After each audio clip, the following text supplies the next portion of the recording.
suis Lan Ngo, solution architecte directeur de CCH Tagetik Europe de l'Ouest et j'ai plaisir d'animer cet épisode aujourd'hui avec Anne.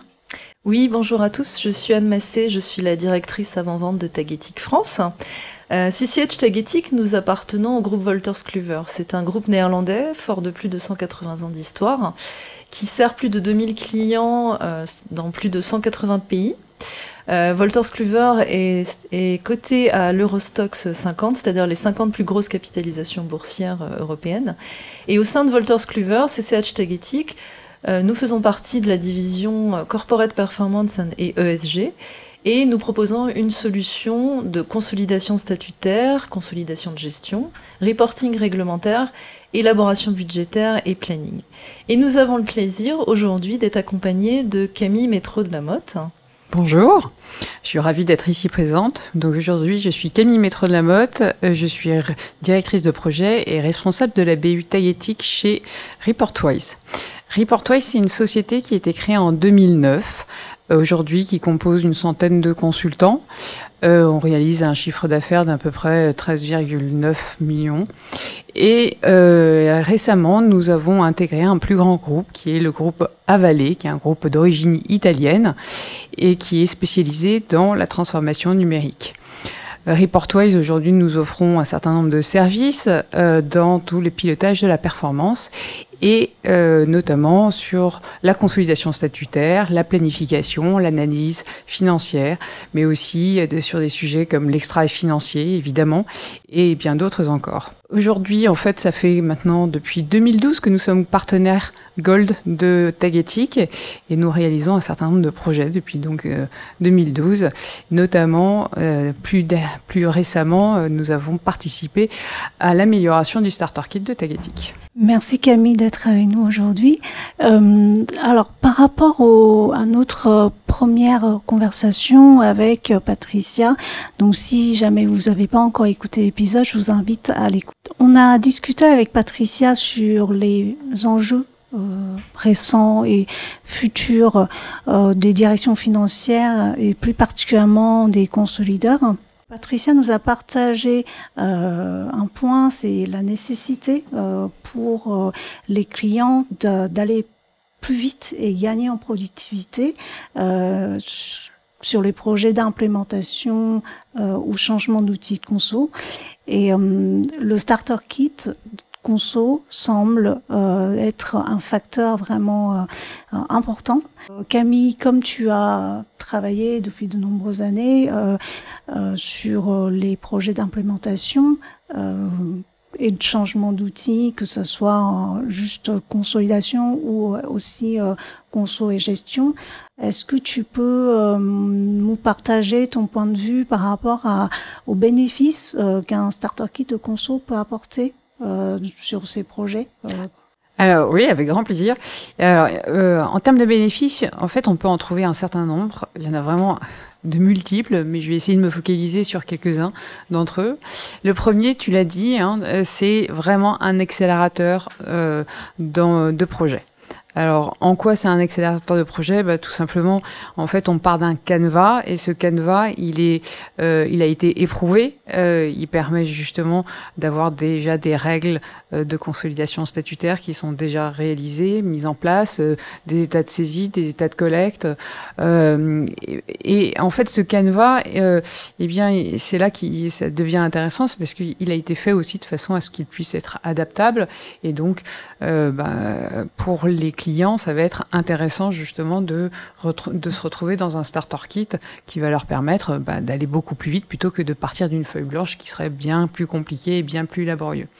Surtout, ça a un grand intérêt, notamment pour les entreprises qui sont plutôt du mid-market, qui n'ont pas le temps ou pas, on va dire, les ressources derrière pour pouvoir réaliser un projet véritablement de bout en bout en partant de zéro.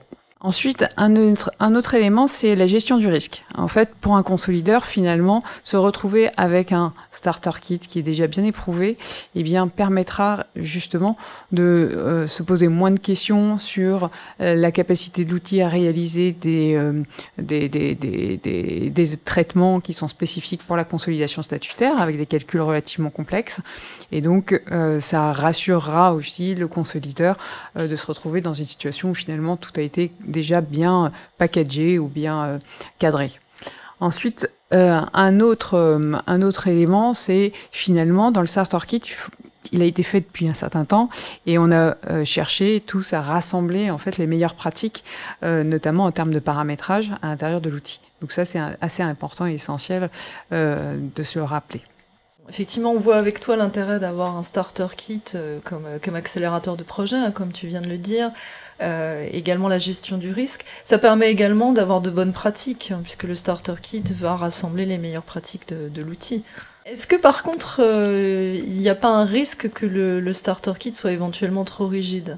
Il faut qu'il reste adaptable quand même pour que les consolideurs puissent l'utiliser. Alors, tout à fait. En fait, le principe du starter kit, hein, c'était véritablement, quand il a été pensé, de pouvoir s'adapter à un certain nombre d'organisations. Plutôt des organisations, on va dire, mid-market, hein, qui sont un peu plus souples, on va dire, ou plutôt qui ont moins d'exigences très spécifiques. Mais le starter kit, justement, lorsqu'on va vouloir changer le plan de compte, lorsqu'on va vouloir tout simplement adapter à son organisation en termes d'entité légale, lorsqu'on va ou de hiérarchie ou de présentation de son périmètre, lorsqu'on va vouloir aussi créer de nouveaux états de collecte ou de nouveaux états de restitution, ce genre de choses, finalement, l'outil a été pensé, le starter kit a été pensé pour être adaptable relativement facilement. Et c'est tout l'intérêt de cet outil, justement, de pouvoir s'adapter à son environnement. Est-ce que tu peux nous partager quelques expériences sur quelques projets sur lesquels vous avez, avec Reportwise, implémenté le starter kit conso de taille éthique? Alors j'en pense, là on en a implémenté deux très récemment, qui ont été mises en prod très récemment, et avec le starter kit, hein, évidemment. Ce qui est intéressant, c'est que c'était des structures, en effet, plutôt mid-market, donc ça correspond exactement à ce qu'on vient de se dire. Et en fait, ils avaient pas le temps, ils n'ont pas beaucoup de temps, peu de ressources. Et finalement, à chaque fois, le projet finalement se déroule assez rapidement. En 3 mois, on arrive à avoir un go live, donc c'est relativement rapide, grâce justement au starter kit. Et puis, ce qu'il faut voir, c'est que lorsqu'on réalise un projet avec ce genre de client, en fait, on va réaliser avec une méthodologie très particulière, très spécifique, qui est une méthodologie qui se déroule en 2 temps, on va dire. Un premier temps qui est donc l'analyse dite gap analysis, qui permet en fait d'analyser les écarts entre le starter kit et ce que souhaiterait ou ce qu'a l'habitude d'utiliser le client, et tout simplement pour pouvoir dire on va se concentrer justement sur cette partie d'écart que l'on va mettre après en place dans l'outil, puisque tout le reste est déjà réalisé dans le starter kit. Donc ça permet en fait de se focaliser directement sur les sujets qui peuvent être un petit peu complexes, et du coup de balayer assez rapidement finalement les problèmes en matière de consolidation statutaire. Une fois qu'on a réalisé ce gap analysis, on va après réaliser une conception détaillée, mais qui va se focaliser justement sur ces éléments-là. Et donc, on va vraiment accélérer le projet de ce fait. Et après, bien évidemment, on déroule après toute la réalisation, la recette, etc. Et la reprise des données. Alors effectivement, Camille, c'est vraiment impressionnant. Tu nous dis qu'on peut implémenter en 3 mois. C'est vrai que ça paraît vraiment très rapide. Mais du coup, est-ce qu'on n'en arrive pas à la conclusion que le starter kit est vraiment indispensable pour faire un projet de consolidation? Alors, tout dépend en fait du client. Là, pour le coup, le starter kit est vraiment adapté pour le mid-market. Je dirais que lorsqu'on va toucher à des grands comptes qui ont vraiment des particularités, des spécificités, là il est quand même préférable de partir d'une feuille blanche. Pourquoi? Parce qu'en fait on va être amené à tellement changer le starter kit et peut-être le sortir de sa base que finalement on va perdre plus de temps que à vouloir essayer justement de créer depuis une feuille blanche. En revanche, ce qui est vrai, c'est que le starter kit pourra être une aide utile pour les consultants, pour pouvoir avoir une base de référence en fait et se dire bon bah voilà les best practices sont développées dans le starter kit, bah, finalement peut-être que je peux m'en inspirer pour pouvoir moi aussi mettre en place les mêmes best practices dans le futur outil de consolidation des grands groupes. Merci beaucoup Camille. Et justement, ce que je vous propose maintenant, c'est qu'on regarde ensemble une petite démonstration du Starter Kit de CCH Tagetik, qui a donc été développé en collaboration avec l'équipe R&D et consolidation de Tagetik et avec nos partenaires, et entre autres Reportwise. Notre Starter Kit répondant aux besoins de la consolidation en French Gap et en IFRS est complètement disponible en français et en anglais. Vous y trouverez notamment les fonctionnalités nécessaires à la collecte des données, aux tâches du consolideur, mais également des règles de consolidation préétablies et toutes les fonctionnalités dont vous aurez besoin dans le cadre de l'analyse des données et de la publication. Depuis ma page d'accueil, je vais, grâce au volet des raccourcis sur la gauche, pouvoir accéder à ma remontée. Donc, je sélectionne dans mon cas décembre 2024 et je vais accéder du coup dans un premier temps à mon rapport d'avancement où je vais pouvoir voir où en sont mes filiales de leur montée et la liste des filiales qui sont à ma charge. Je vais ensuite accéder à mon workflow, donc avec en haut les différentes étapes de mon workflow avec pour chacune une deadline différente. J'accède à ma liasse de conso et je retrouve toutes les tâches que j'ai à accomplir. Donc pour chaque tâche, je vais pouvoir indiquer lorsque la tâche est complétée. Et là, dans mon cas, je vais venir ouvrir donc pour vous montrer un bilan en flux. Donc où je retrouve sur la gauche, donc en ligne, mes comptes et les différents flux en colonne. À la fin de mon tableau, j'ai une colonne de contrôle. Et donc là, pour vous montrer qu'on a des contrôles en temps réel, je viens saisir un montant, une fenêtre pop-up apparaît. Et depuis cette fenêtre, je vais pouvoir accéder directement à la cellule du contrôle. Je reviens à mon workflow et là, je vais passer à mes intercos. Donc, je vais venir ouvrir mon cockpit de réconciliation où je vais dans un premier temps pouvoir sélectionner mes préférences. Donc, par exemple, quel type de compte je souhaite afficher. Je vais également pouvoir sélectionner de n'afficher que les montants déséquilibrés et indiquer quel seuil afficher. Et ici, je retrouve de manière très visuelle l'ensemble de mes déclarations. Je vais pouvoir en sélectionner une, ouvrir le détail. Et là, je vois que je n'ai pas saisi ma liasse. J'ai un interco déclaré avec moi. Mais de mon côté, je n'ai pas saisi de ligne d'interco. Je vais également pouvoir ajouter des commentaires. Donc là, je vais mettre un commentaire test. Et par-dessus ce commentaire, je vais également pouvoir ajouter des pièces jointes. Donc là, c'est très pratique pour se réconcilier puisque je vais pouvoir mettre, par exemple, toutes les factures qui justifient de mon solde d'interco. J'ai également la liste de mes formulaires et mes contrôles.